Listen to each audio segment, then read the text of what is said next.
skeptic I am. I can't believe you believe in that man. We disagree, but I still give a damn.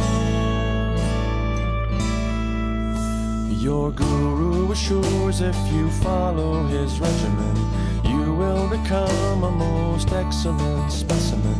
The power to live on and on for all days is right at your fingertips if someone pays. My name is Dan Ariely. I'm a professor at Duke University, and I do research on how people sometimes behave irrationally and what we can do to try and overcome those urges. Great. The device he uses sucks out the bad juices and leaves no bad bruises. It simply deduces the proper percentage of X. So in the last few years I've been very interested in dishonesty. And it all started from the question of Enron. And if you remember when Enron came around, I basically asked myself, what was the cause of this? Is it 3 bad apples, right? 3 people architected kind of a disaster, financial disaster for the rest of us? Or was it something that was much more widespread, that we could have been involved in it too without thinking of ourselves as bad apples? So I started thinking about what are the ranges by which people can actually behave slightly dishonestly and still think of ourselves as being honest. What is our ability to have wishful blindness, or so on. So to study this, we created all kinds of experiments. I've also interviewed all kinds of big cheaters and tried all kinds of other things. But the experiments are actually very simple. And the experiment is basically I give people a sheet of paper with 20 simple math problems, and I say, here those are, you have 5 minutes, solve as many as you can, I'll give you $1 per question. I say go, you turn the sheet over, you start working as fast as you can. At the end of the 5 minutes, I say now stop, put your pencil down, count how many questions you got correctly. Now that you know this number, take the sheet of paper, go to the back of the room and shred it. You shred the piece of paper, you come back to the front of the room and I ask you how many questions did you solve, I'll pay you $1 per question. People say they solved 6 problems, but we can actually go into the shredder, into the recycling bin, and we can find out how many questions people really solved. And what do we find? We have very, very few big cheaters and we have a ton of little cheaters. Just to give you a sense of this, we ran this study on maybe 35,000 people so far, and we found a handful, maybe a dozen of big cheaters, and we lost about $20 to them. We found about 25,000 people who were little cheaters, and we lost about $50,000 to them. So yes, there are big cheaters from time to time, and it's terrible, but the amount of financial damage is caused by lots of little cheaters. And now you can say, why do people cheat a little bit? And what we find is that it's all about rationalization. So think to yourself about all the ways in which you can misbehave and rationalize it. You can say things like, everybody is doing it. Or you could say something like, I deserve it. Or the person I'm doing it to is actually a bad person. And you could do it without thinking so carefully or so clearly. So there's all kinds of things. And by the way, we all rationalize all the time. We're experts in rationalization. This area is no different than others. And we found that everything that creates rationalization increases dishonesty as well. And now you can say, are those bad people, or are these environments that create conditions for rationalization? So think back to something like the financial crisis. And think about something like Wall Street and say to yourself, what are the things that allow people to rationalize bad behavior? Everybody else is doing this. We have an ideology. The market is always right. We can say, we don't know who we're hurting. There's somebody down the line. We could say, oh, it's part of the rules.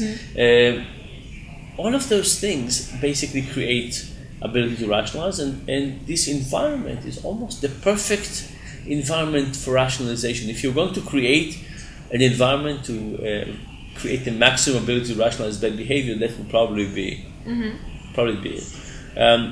So we're trying to both understand it and then figure out what you can do about it. Because again, if you're just about pointing fingers, you would say, oh, these are just bad people, let's not hire them. But if you try to understand the causes and you understand the importance of the environment, now you can say, let's create different kinds of environment that would not let such behaviors arise. So what kind of environment would that be that would prevent like small cheating?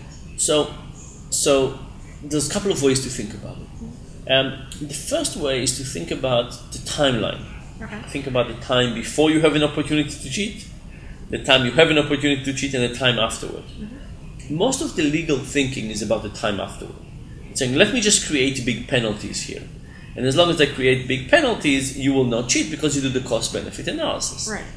But we're saying, no, we don't have evidence for that. We don't have evidence that people do the cost-benefit analysis.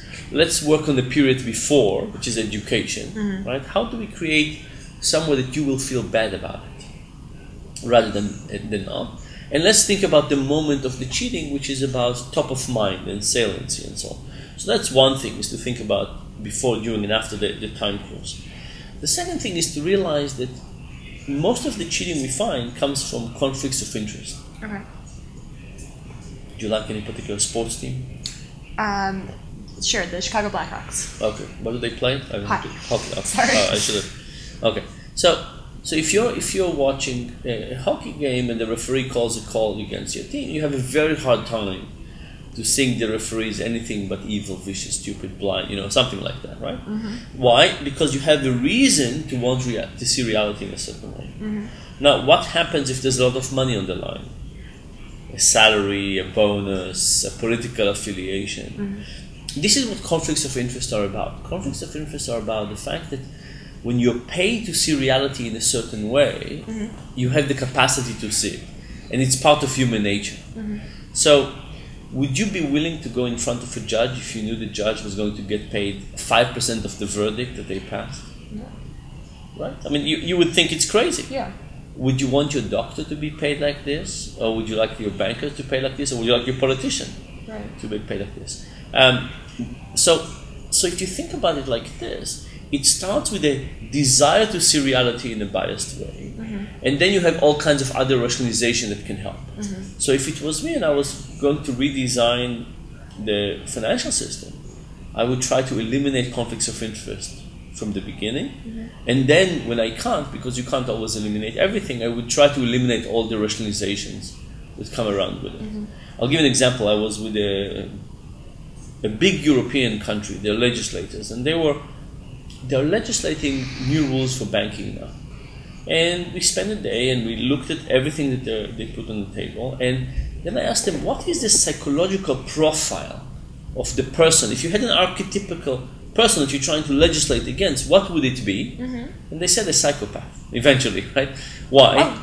Because it was somebody who doesn't care, no loyalty, no morality. It's all about cheating. It's all about what can I get and what will I this and how do I think about my long-term cost and all this. My bonus is 5 years more delay and my cost is higher and so on.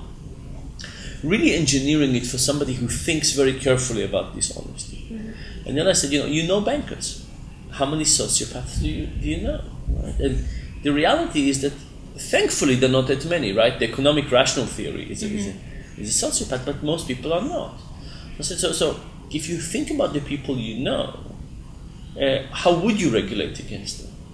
And it's not about putting a death penalty at the end. I mean, that's not what they were doing, but and so on. It's about creating no conflicts of interest and codes of ethics and having clear rules about what to do and what not to do. And all of those things basically together create an environment that we have a much harder time cheating ourselves. It's not so much about cheating others and getting away with it. It's about for us feeling good or not good with our own actions. So you said having a fine or a punishment or something at the end of the line is not an effective deterrent for bad behavior. It could have been, right? It could have been that this was the case. I have nothing against it, but when we look at, for example, the death penalty, there's no evidence. Now, we haven't done the randomized control trial experiment of telling some states you do the death penalty and not, but if you look at states that have death penalty and not, you don't see a big difference in crime rate. You don't see... California had these 3 strikes and you're out idea when you can steal 3 pizzas one after the other and go to prison for life. We saw prisons full and not the reduction in crime rate. So it's really not clear that that's what's causing the behavior. So if punishment generally isn't a good deterrent, on the flip side of that, is a reward at the end of something a good way to motivate good behavior? Or is it the same idea of like whatever happened, the end game doesn't matter? So reward and punishments are very effective if they are certain and immediate. Okay. So, did you ever break the speed limit? Yes. Yes. Imagine that every time you broke the speed limit, let's say just for now, for instance, you have now a 1% chance of being caught and it's a $1,000 fine. Imagine a situation where you're certain to be caught, it was a $10 fine. Every minute you're over the speed limit, it's $10. There's no question of it's 100%. Right. You would probably not Absolutely drive over the speed limit. Right. So it's the probabilistic delayed nature that makes it easy for our cognitive system to make us not think about those things. So if we could get crime to be 100% detectable, I think there would be no issue. But because we're not in that range, we are in the delayed and probabilistic range, it's not helpful. That's really interesting. It's very sad. I mean, it's just one of those things that it just makes absolute perfect sense, and it's never ever thought about it. So that's the issue, right? So if you think about expected value, I multiply the probability of being caught by the size of the punishment, I multiply them, and that's what's influencing me. That could have been right, it's just not. Interesting. So... But by the way, I talked to... Judge Rakoff was one of the people I talked to. I couldn't talk to Madoff. He's a neighbor, he's in North Carolina, but he's in prison. But judges like Rakoff and other judges I've talked to also don't think that it's... almost anybody in their court cases have ever thought about the long-term consequences of their actions. You know, when I talk to people who doped in sports, insider trading, accounting, fraud, whatever, you know, you and I look at what they do at the end and say, wow, I can't imagine doing that. But when you actually talk to them, you say, let's talk about the first step of what they did, it's a very different story. And all of a sudden you say, oh, I can see it. I can see that. And then after they take the first stage, they become slightly different people. And then the second stage becomes different and so on. I mean, do you think, is there generally a moment of, you know, that say the doping thing? All of a sudden, do you think there's an aha moment of like, oh my God, I am, you know, I'm taking steroids. Do they snap into that, or is it just so? I think it's very tough to get into that moment unless you're caught. If And there's a fear of being caught, all of a sudden you have the outside perspective. So if you remember when Lance Armstrong was interviewed by Oprah, she asked him, she said, when you were in the moment of taking all these drugs, did you think that you were cheating? Did you think you were doing wrong? And he said, no. Of course. And I think it was a PR nightmare because people looked at him and said, here's a psychopath. But from everybody I've talked to, he was actually truthful. At that moment, he thought, everybody else is doing it. That's what the sport is about. The coaches are doing it and all the teams are doing it, and that's just what it is about. And it's one of those little dirty secrets that we don't talk about, but everybody doesn't understand that that's what you're doing. Right? And because it is so widespread, at that moment, I don't think he thought of it as being bad. And the other athletes I talked to were in the same category. He also said, cheating means getting an unfair advantage. He said, I was just leveling the playing field. Right? I was just doing the same thing. You know, I'll give you another example. Have you ever downloaded illegal material on your computer? Yes. Yes. Do you feel bad about it? No. No. How come? In the middle of this, right?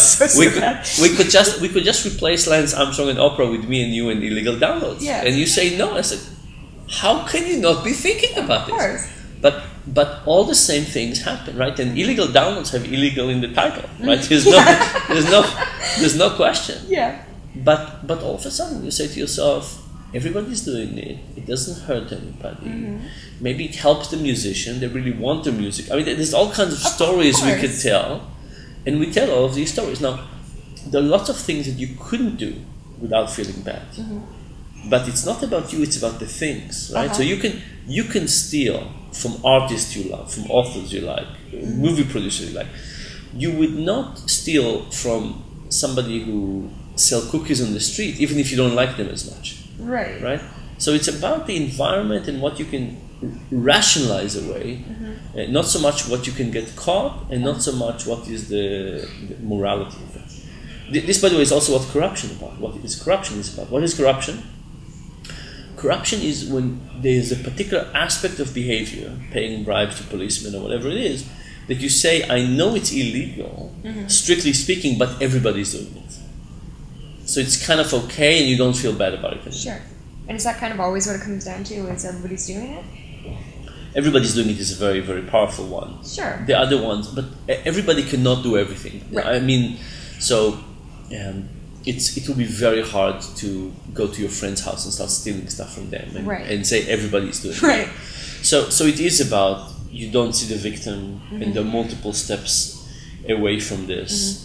And it is hopefully not about directly with money, and you basically are in a state that you don't think about your morals very carefully. So there's all these elements that make it more likely.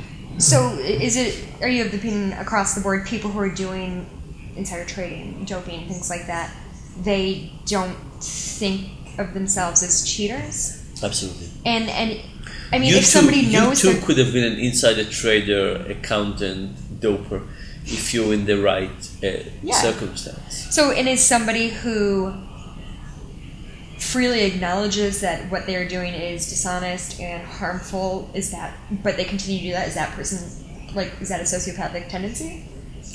So if somebody is, so I think there's a question of how they do it, right? So I can see somebody who's saying, I understand that Wall Street is not working the way it should be, but I'm part of the game. I'm not sure that's a sociopath yet, but under some circumstances, I think it could happen. Can that develop? That lack of empathy develop, or is that just sort of an innate, I just don't have empathy? So I don't know. I'll tell you, this is just kind of subjective. After I give talk about dishonesty, sometimes people come to me and say, I never lie. And then I say things like, when somebody calls you up too early in the morning and wakes you up, you tell them. And if your significant other asks you how she looks in that dress, you say the truth. And the only people that have said they always do it are people on the Asperger syndrome kind of spectrum. And they told me that that's the reason. And they said they want to lie sometimes and can't, even on those cases. That. So I don't know. I mean, this is just kind of people telling me, worthwhile studying. Very interesting. Okay, well, that's about 20 minutes. I don't want to hold you from your next thing. That was very interesting. Thank you so much for your time. My pleasure. If I could get